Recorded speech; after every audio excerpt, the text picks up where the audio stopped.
Have you ever heard a sound, a distinct, undeniable sound, that you knew deep in your gut shouldn't exist?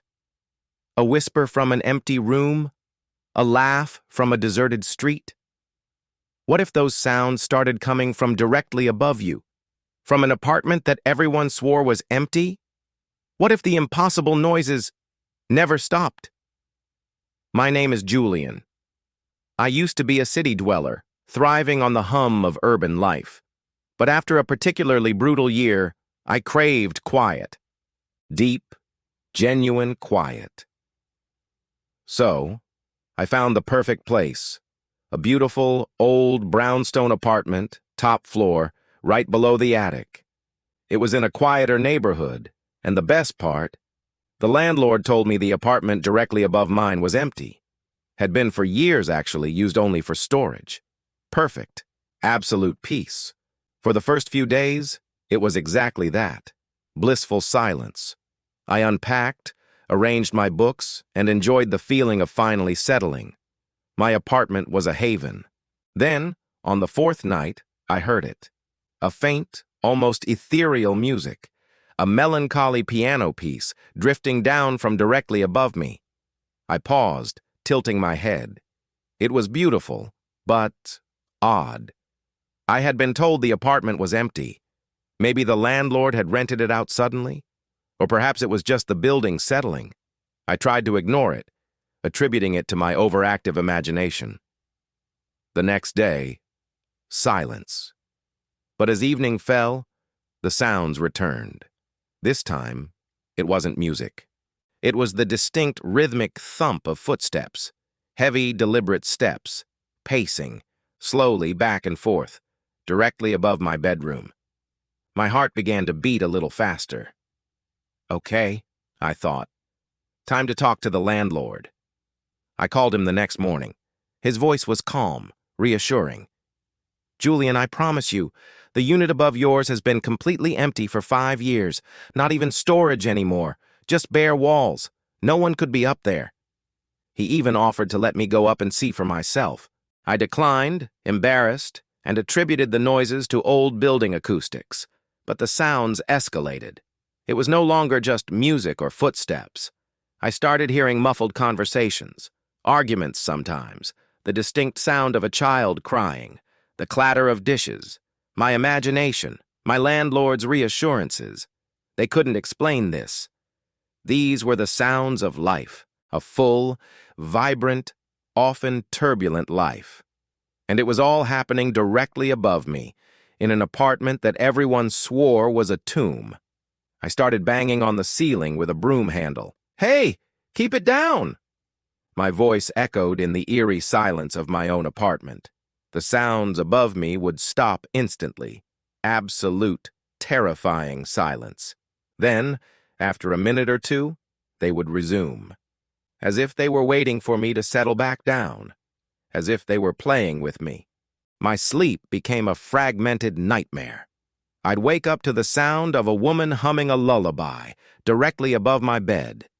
I'd hear what sounded like furniture being dragged across the floor. Sometimes the sounds were so clear I could almost make out words, but they always remained just beyond my comprehension, like trying to catch smoke in my bare hands. I started obsessively researching the building's history. I went to the local library, poring over old newspaper archives. I found snippets of its past. A fire decades ago, a famous musician who once lived in the building. Nothing about the specific unit above me. Nothing that explained the impossible cacophony. My mental state deteriorated rapidly.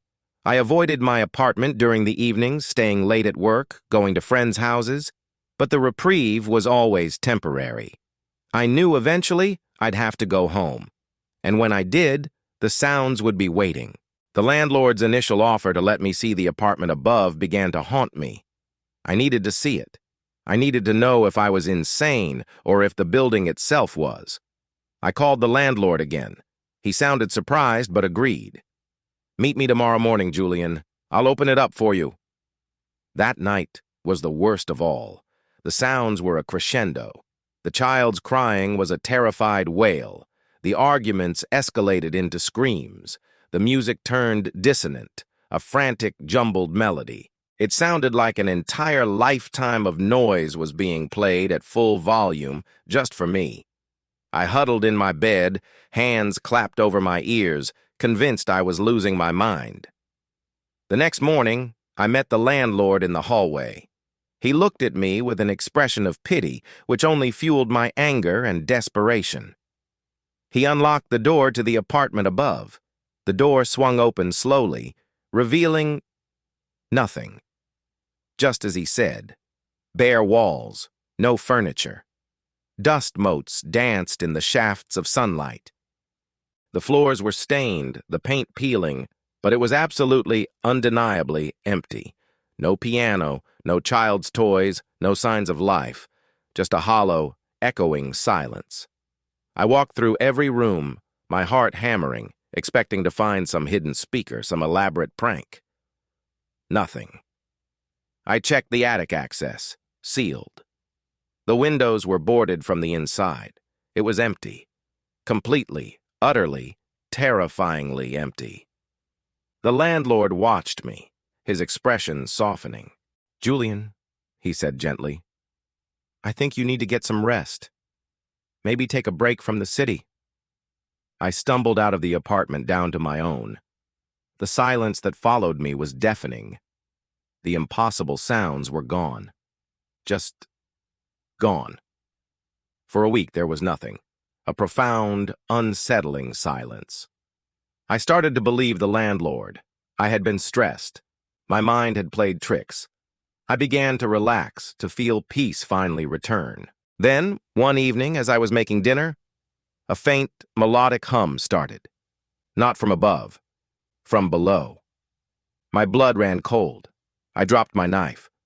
The same melancholy piano piece I had heard on the first night, but fainter, as if from a great distance, as if it had moved on. I ran to my window and looked down into the street. People were walking by, the usual city sounds, but underneath it all, I could hear it, faint but distinct. The impossible sounds hadn't been in the apartment above me. They were never about the apartment. They were about the building. The landlord was wrong. The unit above mine hadn't been empty for 5 years. It had been empty for 50. A tragedy, a fire that had taken a whole family decades ago. And the building, the old brownstone, was filled with their echoes. Not ghosts, but the lingering vibrations of a life cut short, still playing themselves out in the very fabric of the structure. When I lived below it, I heard them directly. But when I visited the empty apartment, when I entered their space, I disrupted the echo.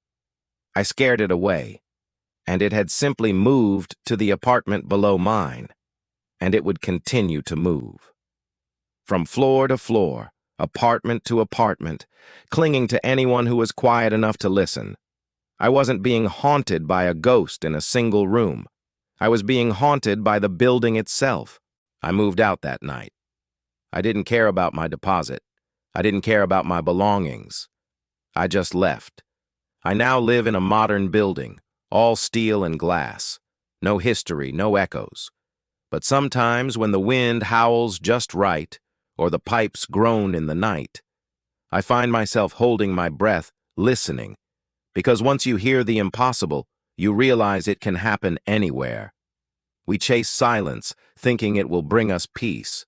But sometimes, in that silence, we only find the echoes of things that were never meant to be heard.